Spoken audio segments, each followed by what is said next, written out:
प्रकरण 15. काळानुसार स्वतःला बदला. मित्रांनो, व्यवसायात 33 वर्ष घालवल्यावर आणि जीवनात अनेक संघर्ष केल्यावर त्यातून मी काय शिकलो, तर काळानुसार स्वतःला बदला आणि जीवन आनंदानं जगा. मी आतापर्यंत सांगितलेल्या आठवणींमध्ये हा भाग सर्वाधिक महत्त्वाचा आहे असं मला वाटतं. मला सुखाचा सदरा सापडलाय किंवा उपदेश करण्याइतकं पूर्ण ज्ञान प्राप्त झालंय असा दावा मी करणार नाही. पण आज जी विचारसरणी आणि जी जीवनशैली मला सुख देत आहे ती तुमच्या पुढे मांडण्याचा हा प्रामाणिक प्रयत्न. बदल हा जीवनाचा स्थायी भाव असतो हे ओळखणं फार महत्त्वाचं आहे. मला मात्र काळानं कान टोचल्यावर त्याची जाणीव झाली. एक गोष्ट चांगली होती की चांगलं ते निवडण्याचा, नवं ते शिकण्याचा आणि शहाणपणाचा सल्ला देणाऱ्याला गुरु मानण्याचा माझा स्वभाव होता. पूर्वी आमची दुकानं पारंपरिक धाटणीची होती. ग्राहकानं काउंटर पलीकडून मागितलेली वस्तू दुकानदारानं स्वतः काढून द्यायची. वस्तूंच्या मांडणीला शिस्त नसायची. उत्पादनांचं विचारपूर्वक वर्गीकरण केलेलं नसायचं. हळूहळू मी आसपासच्या बदलांकडे काळजीपूर्वक बघायला लागलो. ग्राहकांना स्वतः वस्तू हाताळायला आवडतात. त्यांना निवडीचं स्वातंत्र्य हवं असतं. पसंतीसाठी अनेक पर्याय हवे असतात. दुकानाचा प्रशस्तपणा, आटोपशीर मांडणी त्यांना आकर्षित करते आणि अदबशीर सेवा त्यांच्या खरेदीच्या आनंदात भर घालते. सर्वात महत्त्वाचं म्हणजे व्यवसायांचा प्रवास आता सेलर्स मार्केटकडून बायर्स मार्केटकडे चालू झालाय हे लक्षात घ्यायला हवं. स्वतःला बदला, भविष्य बदलेल. मी व्यवसायाची कार्यशैली बदलली. सर्वप्रथम दुकानाचं रूप बदलून टाकलं. पारंपरिक दुकानाचं रूपांतर प्रशस्त, सौंदर्यपूर्ण रचनेच्या सुपर स्टोअरमध्ये केलं. नव्या दुकानासाठी जागा बघताना ती भविष्यातही वाढत्या गरजांची पूर्तता करणारी असावी याकडे लक्ष दिलं. पूर्वी दुकानात हिशोबासाठी एकच कॅल्क्युलेटिंग मशीन असायचं. त्याची जागा अत्याधुनिक रीडर्सनं, संगणकचलित हिशोब व्यवस्थेने घेतली. ग्राहकांना विशिष्ट उत्पादन अचूक जागी सापडावं यासाठी वस्तूंची वर्गवारी बारकाईने करण्यात आली. मी या कामी व्यावसायिक सल्लागारांची आणि रचनाकारांची मदत घ्यायला मागे पुढे पाहिलं नाही. त्याचा फायदा तत्काळ दिसून यायला लागला. अल अदिल म्हणजे किराणा दुकानांचा लहानसा गट न राहता आधुनिक सुपर स्टोर्सची साखळी बनायला लागली. आमचा पिकॉक ब्रँड ग्राहकांच्या मनात रुजला. बाजारपेठेत आमच्या कंपनीकडे बघण्याचा दृष्टिकोन बदलायला लागला. मोठा आवाका असलेल्या कंपन्या, रुग्णालयं, हॉटेल्स, विमानतळाचा भोजन विभाग यांच्याकडून आम्हाला माल पुरवठ्याची कंत्राटं मिळायला लागली. एकदा तुमचा ब्रँड सुस्थापित आणि बडा बनल्यावर त्याच्या प्रतिष्ठेला साजेसं तुम्हाला वागावंच लागतं. ओघानेच माझ्या व्यक्तिमत्वात आणि विचारातही बदल झाला. त्याचं बरंचसं श्रेय माझ्या पत्नीला आणि माझ्या मुलांना आहे. मी तर म्हणेन की माझ्या आधी माझ्या पत्नीनं काळाची पावलं ओळखली. मी पूर्वी जुन्याला चिकटून बसणारा होतो. एखादी नवीन गोष्ट आणायची किंवा बदल करायचा तर मी पटकन राजी होत नव्हतो. एक गमतीचा प्रसंग आठवतो. आम्ही कपडे खरेदी करण्याबाबत सनातनीच होतो. आमचं एक ठरलेलं कापडाचं दुकान होतं. तिथून सगळ्यांसाठी कापड खरेदी व्हायची. माझे आणि मुलांचे शर्ट पॅन्ट एकच टेलर वर्षानुवर्ष शिवायचा. मुलांनी ती प्रथा झुगारून दिली आणि मला ब्रँडेड कपडे वापरायला शिकवलं. नव्याचा स्वीकार करणं म्हणजे काही नसते असं नाही. आपली कामं सोपी बनवणारं, आपल्याला तणावापासून आराम देणाऱ्या तंत्रज्ञानाचा किंवा सुविधांचा वापर करण्यातही मोठा आनंद असतो हे मला जाणवायला लागलं. केवळ आराम म्हणूनच नव्हे तर उत्पादनांची आणि ग्राहकांची सुरक्षितता जपण्यासाठीही तंत्रज्ञान उपयुक्त ठरतं. बदलाचं प्रतिबिंब माझ्या मनोवृत्तीतही पडलं. मी जीवनाकडे अधिक कलात्मक आणि सौंदर्यपूर्ण नजरेनं बघायला लागलो. परफेक्शनिस्ट होण्यातला आनंद समजायला लागला. आपण आनंद घ्यायचा आणि इतरांनाही आनंदी करायचं ही भावना बळावली. मी प्रत्येक गोष्ट वेगळेपणानं आणि मस्त थाटामाटात करायच्या योजना आखायला लागलो. पूर्वी आम्ही नव्या स्टोअर्सचं उद्घाटन अगदी साधेपणानं करीत असू. पण ग्राहकांना आणि आमच्या कर्मचाऱ्यांना ते पटत नव्हतं. असे प्रसंग ग्लॅमरस व्हावेत ही त्यांची अपेक्षा असायची. त्यामुळे मी त्यांच्या आवडीच्या चित्रपट तारकांना बोलावून त्यांच्या हस्ते उद्घाटन करायला लागलो. आजही ती प्रथा सुरू आहे. अल अदिल समूहाच्या रौप्य महोत्सवी वर्षात कंपनीचा वाढदिवस आम्ही कर्मचाऱ्यांच्या समवेत शेख नहदानच्या खासगी जेट विमानात साजरा केला. त्याची नोंद लिम्का बुकमध्ये झाली.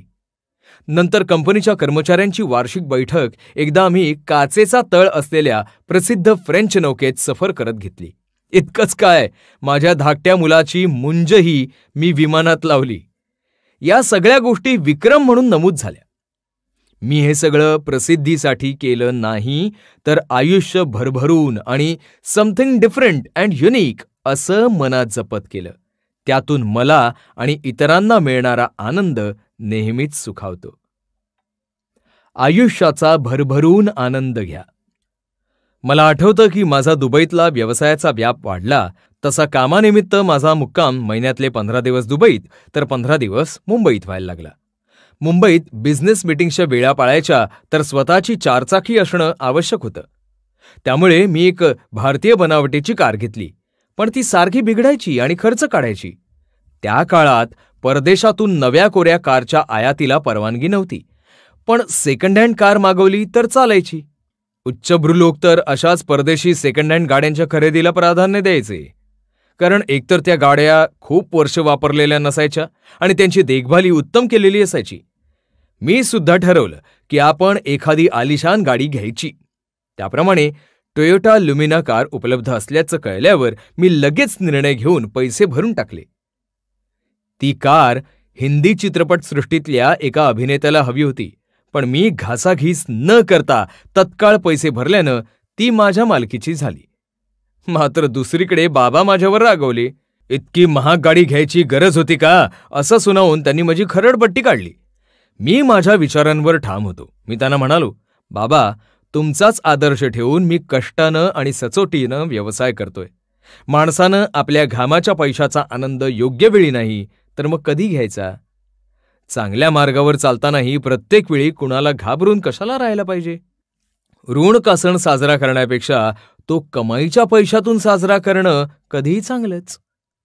बाबांनी तो विषय फार वाढवला नाही, पण मी त्या पहिल्याच कार खरेदीनंतर तिचा भरपूर उपयोग घेऊन मनमुराद आनंद लुटला आणि त्यानंतर आनंदाचं हे झाड जीवनात आजवर मनसोक्त फुलवलं आहे.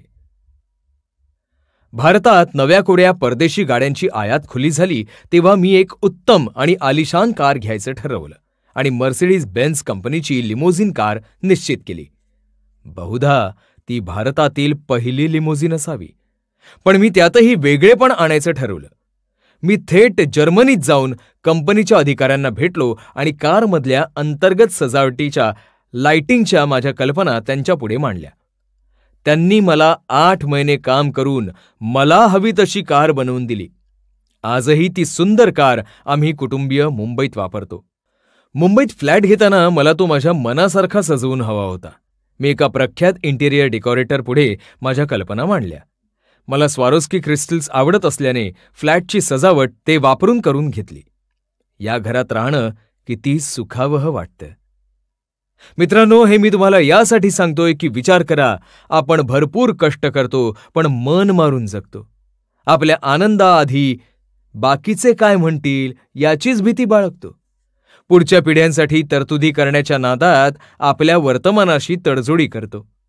अशा रीतीनं उपभोग न घेता साचवलेला पैसा पुढे एकतर औषधोपचाराची आणि हॉस्पिटलची बिलं भरण्यात जातो किंवा आपल्या मृत्यूनंतर वारस तो चैनीत उधळून टाकतात. मग आपणच आपल्या हयातीत सक्रिय असेपर्यंत कष्टाच्या कमाईचा सुखाने उपभोग का नाही घ्यायचा? उतार वयात उसासे टाकत बसण्यापेक्षा अंगात जोर आहे तोपर्यंत कमवावं आणि उत्साह असेपर्यंत त्याचा आनंद लुटावा, इतकीच माझी सुखी जीवनाची कल्पना आहे. विरक्तीपेक्षा आयुष्य सदैव भरभरून जगणं केव्हाही चांगलं. चार्वाकानं शहाणपणानं सांगितलं होतं, भस्मीभूतस्य देहस्य पुनरागमनम कुतः. या नश्वर देहाला पुनर्जन्म वगैरे काही नाही. जो काही आनंद घ्यायचा तो याच आयुष्यात घ्या. मित्रत्वाचा सल्ला. ज्यांना व्यवसाय करण्याची इच्छा आहे, ज्यांच्या मनात सेवांबाबत आणि उत्पादनांबाबत अभिनव कल्पना आहेत, किंवा ज्यांना गरिबीतून वर येऊन समृद्धी साधायची आहे, अशा सर्वांना मी शुभेच्छा देतो. पण या मार्गावरून पुढे गेलेला एक मित्र या नात्यानं सल्लावजा इशाराही देऊ इच्छितो. पुढच्यास ठेच, मागचा शहाणा. या म्हणीनुसार प्रत्येकानं त्याचा अर्थ समजून घ्यावा. पैसा ही मोठी विचित्र गोष्ट आहे. हातात पैसा नसलेल्यांनाही काळजी असते आणि ज्यांच्याकडे प्रचंड पैसा असतो त्यांनाही काळजी असते. पैसा आयुष्यात महत्वाचा असतो, पण तो म्हणजे सर्वस्व नाही. पैसा हे केवळ साधन आहे, साध्य नव्हे. पैसा मिळवण्यासाठी वाटेल त्या तडजोडी करू नयेत. दुसरीकडे पैशाबाबत विरक्तही राहू नये.